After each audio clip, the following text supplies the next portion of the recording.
शेख साहब को मैसेज दिया जी कि keep the good work up.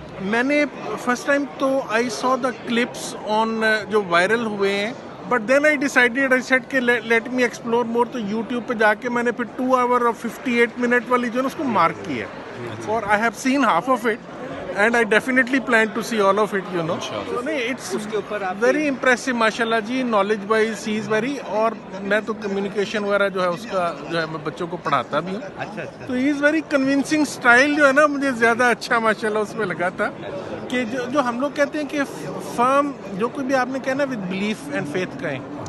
बिल्कुल सही। आप कम्युनिकेशन में तो बुनियादी चीज़ ही होती है जो आप कह रहे हैं ना, जो लीडर है ना, जिस तरह आप मुझे देख रहे हैं तो देख रहे हैं यार ये जो कह रहा है ये सिर्फ लफ्ज़ बोल रहा है या इसका दिल भी इसके साथ है। बिल्कुल। तो माइंड, बॉडी और हार्ट में जब तक अलाइनमेंट नहीं होती है उस वक्त तक मैसेज कन्वे नहीं होता। तो वो शेख साहब is very impressive in conveying the message, so that was wonderful.